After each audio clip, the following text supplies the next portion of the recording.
পরিপূর্ণ এত জল কোথা থেকে এলো বলো দেখি। আমি কেন ভাববো সবসময়, তোমরা ভাবতে পারো না? তুমি দলের মধ্যে বয়োজ্যেষ্ঠ, তুমি ভাবে না তো কে ভাবে বলো তো? তাহলে একটা উপায় আছে। কি আছে? জল যখন মেরেছি ঘাট তো ধন্যবাদ আছে, আছে ঘাট থাকলে তরি আছে, তরি আছে, তরি থাকলে মাঝিও আছে, মাঝি আছে। হ্যাঁ, এবার মাঝিকে শুধু ডাক দিতে হবে। কে ডাকবে? তুমি ডাকবে। বা তুমি ডাকবে? বাবা বাবা তুমি, আমি পরের ঘরে রমণী একটা পরপুরুষকে ডাকবো?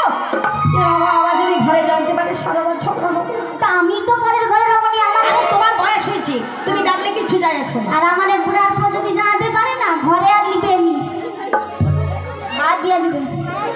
আমি বলি তুই একটু ডাকবে না? ডাকবো, একটু জোর করে ডাকো, জোর করে। যদি না আসে তখন আমি ডাকবো।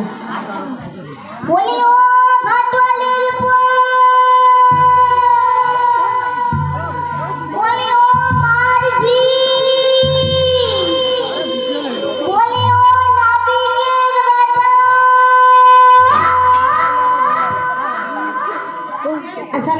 বাড়িতে এখন ধান কাটার কাজ শেষ হয়নি, আমাদের ধান জমি চাষ হয়েছে, মানে হচ্ছে মাঠে কেউ আছে তাকে জোর করে ডাক দিচ্ছে, ঘরের মানুষকে ডাকছে। কি রকম নাম ধরে ডাকো? নাবিকের বেটা, লাপিতের পুয়ো। দেখো লাপিতের কি বললাম? আমি বললাম নাবিকের বেটা আর হলো ঘাটওয়ালের বউ। আরে ওভাবে ডাকলে হবে না, তাহলে একটু নাবিকে ডাকতে বলে ভালো করে ডাক, ভালো করে মানে যে সুর করে আদর করে ভক্তি করে এক মনে প্রাণ খুলে ই আবার এক বদ্ধ কালা বলছি প্যান খুলে দে, এ প্যান খুলে ডাকতে পারে, এর কোনো লজ্জা নেই। যত প্যান পরে আসতো গাগুলো খুললো, প্যান নাই খুলে বাজি আসবে।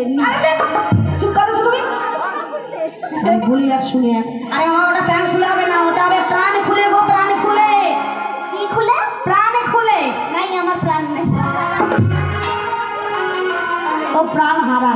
আরে কি বলছি শোনো না। বলো। আরে বাবা ওই বুড়ির ডাকে বুড়াইছে, ছুরির ডাকে আরে যারে যারে ভাব তার মুখ চাই নিলাম, তার মানে ডাকটা আমাকেই দিতে হবে। তোমাকেই দিতে হবে। বেশ দেখে দেখতে আসে কিনা। দে দে পালে তুলে